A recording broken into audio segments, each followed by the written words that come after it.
Praise the lord. యేసు క్రీస్తు దివ్యనామంలో మీ అందరికీ హృదయపూర్వక వందనాలు తెలియజేస్తున్నాను. దేవుని బిడ్డలారా, ఎంత ప్రయత్నించినా, ఎంత ప్రయాసపడినా సాధించింది ఏది లేదు, సంపాదించింది ఏది లేదు.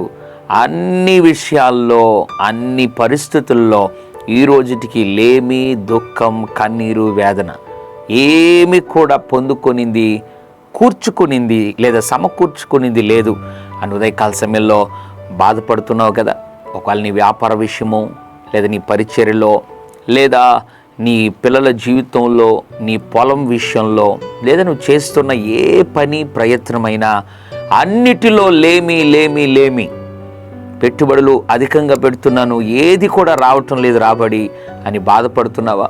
దేవుని బిడ్డలారా, అటువంటి సందర్భంలో ఒకవేళ నువ్వు జీవిస్తున్నట్లయితే దావీదు అనబడిన ఒక భక్తుని జీవితంలోని ఒక అనుభవం, చాలా సుపరిచితమైనటువంటి కీర్తనలో నుండి దేవుడు మనకు ఒక మాటను జ్ఞాపకం చేయాలని ఆశపడుతున్నాడు. కీర్తనల గ్రంథము 23వ అధ్యాయం 1వ వచనం, యెహోవా నా కాపరి, నాకు లేమి కలుగదు. ఎంత అద్భుతమైన మాట. దావీదు అంటున్నాడు, యెహోవా నా కాపరి, నాకు లేమి కలుగదు. దేవుని బిడ్డ, ఉదయకాల సమయంలో దేవుడు నీ కాపరిగా ఉన్నాడా? ఆయన మందలో నువ్వు గొర్రెగా ఉన్నావా?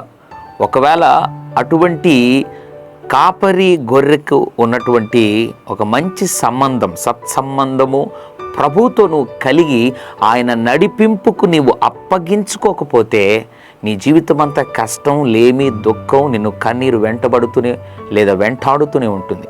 అయితే దావీదు వలె ఆయన కాపరత్వం కింద ఓ మంచి గొర్రెగా ఆయన నడిపింపు, అధ్యక్షతకు నీ కుటుంబం, నీ జీవితం అప్పగించుకోగలిగితే నీ జీవితంలో లేమి, కొరత అనేది నీవు చూడకుండా బ్రతకగలవు. అట్లా అప్పగించుకుందాం.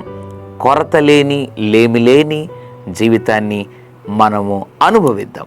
పరిశుద్ధుడ తండ్రి, నీకు వందనాలు.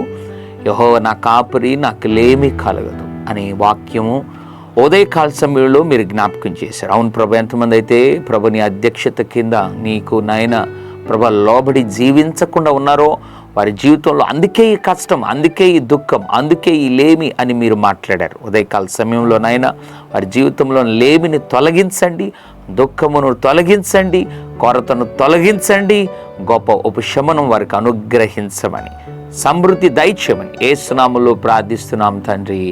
ఆమెన్. God bless you.